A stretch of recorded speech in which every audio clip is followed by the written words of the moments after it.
ఓం శ్రీకృష్ణపరబ్రహ్మణే నమః.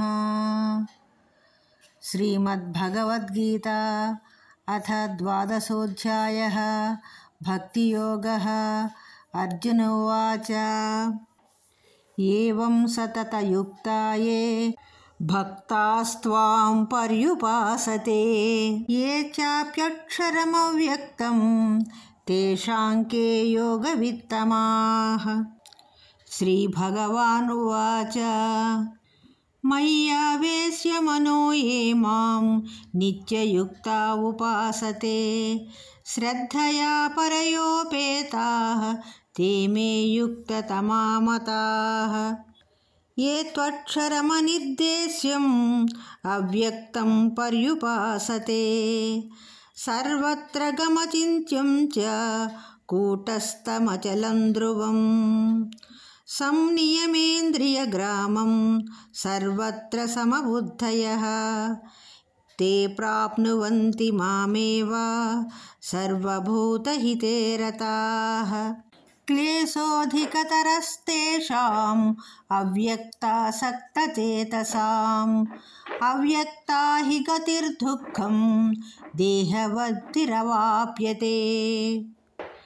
ఏ తు సర్వాణి కర్మాణి మయి సన్యస్య మత్పరాః అనన్యేనైవ యోగేన మాం ధ్యాయంత ఉపాసతే తేషామహం సముద్ధర్త మృత్యుసంసారసాగరాత్ భవామి న చిరాత్ పార్థ మయ్యావేశితచేతసాం.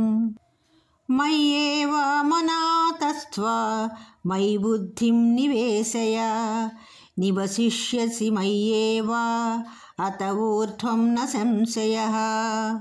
అథ చిత్తం సమాధాతుం న శక్నోషి మయి స్థిరం అభ్యాసయోగేన తతో మామిచ్ఛాప్తుం ధనంజయ.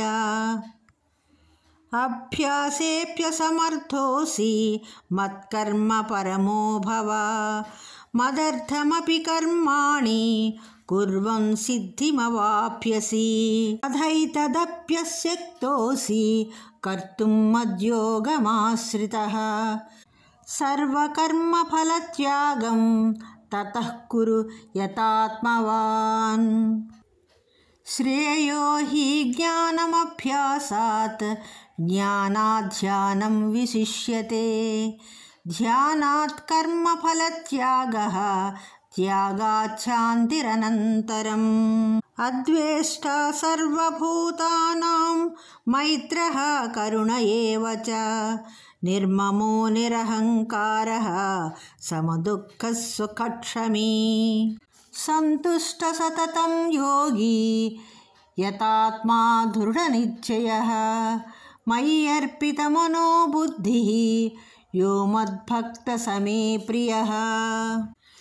యస్మాన్నో ద్విజతే లోకో లోకాన్నో ద్విజతే చ యః హర్షామర్షభయోద్వేగైః ముక్తో యః స చ మే ప్రియః. అనపేక్షః శుచిర్దక్షః ఉదాసీనో గతవ్యధః సర్వారంభ పరిత్యాగీ యో మద్భక్త సమే ప్రియః.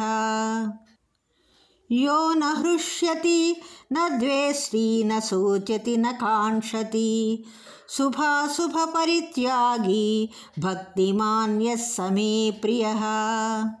సమశత్రౌ చ మిత్రే చ తథా మానావమానయోః శీతోష్ణసుఖదుఃఖేషు సమస్సంగ వివర్జితః.